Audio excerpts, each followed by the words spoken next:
Now, sticking with our broader Mag 7 theme, I'd now like to welcome in Daniel Rubino, the editor-in-chief of Windows Central. Daniel, thank you so much for being with us here today. And so now we're pivoting away from Tesla. We're talking some of these behemoths in the AI world, although I know many argue that Tesla is one of these important players. But Nvidia still stands to be the most important. And really, what are you watching as far as what's working right now in AI, what's not working, near and far-term headwinds and tailwinds here?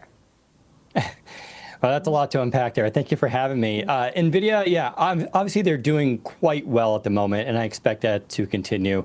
There is no shortage of demand for AI and where it's going in computing and companies that need their hardware. So I think they're positioned very well. We are seeing a lot of effects already, starting with AI in the workplace. The latest round of layoffs through a lot of the tech companies have been focused on AI. That is, they are trying to replace workers with AI, and this includes gaming with Microsoft and their Xbox console. So we're starting to really start to have the impacts here, I think, of what AI is going to mean for companies who are really just very excited, unfortunately, to replace workers with AI because there's so much potential here for productivity.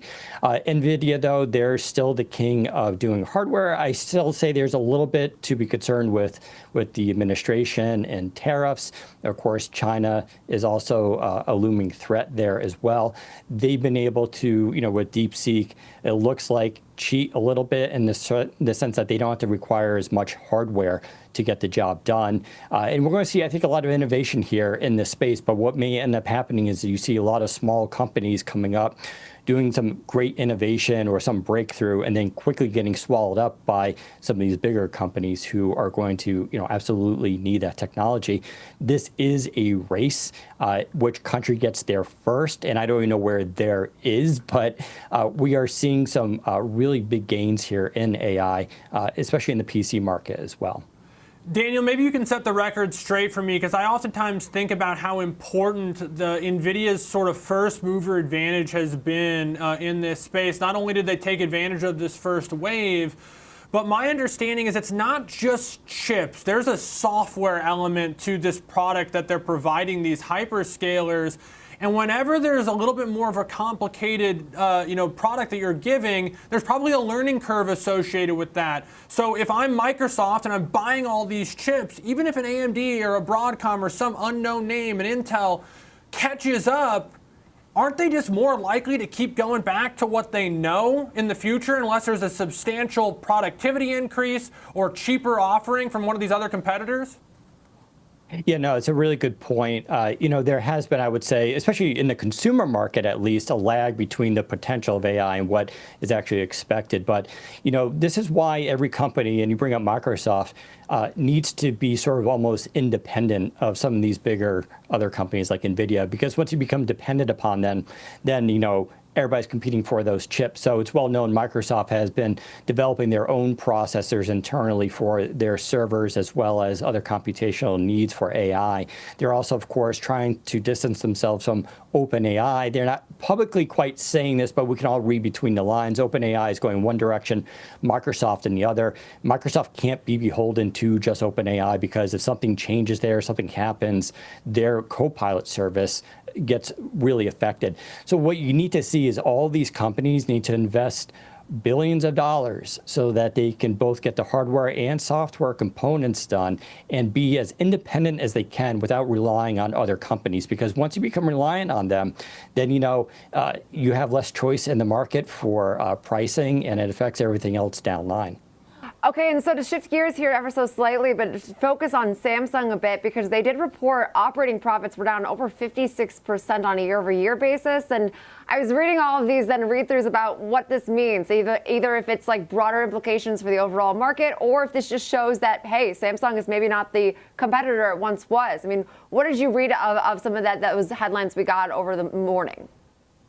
Yeah, companies like Skynex and some of their competitors and the high memory bandwidth tools and memory that's used for AI here is an extremely competitive market. Samsung has had, I would say, a rough couple of years in the sense where their processors haven't quite made as much of an impact as they wanted on the industry yet, against Qualcomm and other companies there. And when it comes to AI, they're caught a little flat-footed, not nearly as bad as Intel was, I would say, but they're struggling. That said, I think Samsung has a lot of potential. Switching to their consumer side, tomorrow we're expecting Samsung Unpacked, where they're going to announce their new flip and fold phones, as well as updated watches, using some of their own technology there. And as someone who covers mobile, I'll say that for the last couple of years, Samsung really hasn't made a lot of waves when it comes to its hardware. And a lot of companies have almost kind of made fun of them for the lack of innovation. I think that's going to start to change tomorrow. If the rumors are about the new Fold phone that's coming out are true, this is going to be kind of where China has been going. China has been very competitive in this side. Unfortunately, due to the bans with Android, they don't compete in the United States as much. But, I think Samsung is finally kind of getting its act together. They've made public apologies before over their lack of innovation. There's also a rumored tri-fold phone that they're going to be working on that may be due out later this year or early next year. So I'm actually pretty excited for Samsung. The mobile market is flat. There are little spikes here and there, but they're timing this right for the holiday season. And I think these upgrades will actually be significant, especially for the watches too. There's some really neat innovation that's coming there.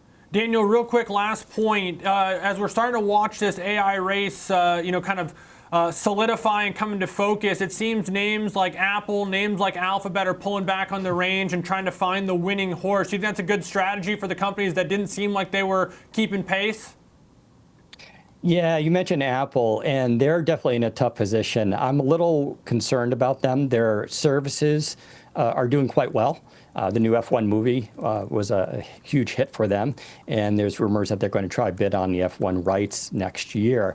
So from that perspective, they're doing well. When it comes to their software, AI, including their phones and the latest iOS versions, I think they're starting to make some missteps here. Of course, they did miss the big AI boat, so they're relying on other companies right now as they quickly scramble to build up their own internal systems. Again, especially a company like Apple wants to be completely controlled from the top down for the hardware and software, but they're really not there. They do have the hardware. I'll say their processors have a ton of potential for AI, and they're already thinking about using those for server farms for developers.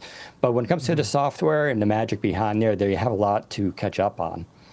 Good stuff. Daniel Rubino, we appreciate it so much. You stopping by, Editor-in-Chief, Windows Central, with the Tech Space update.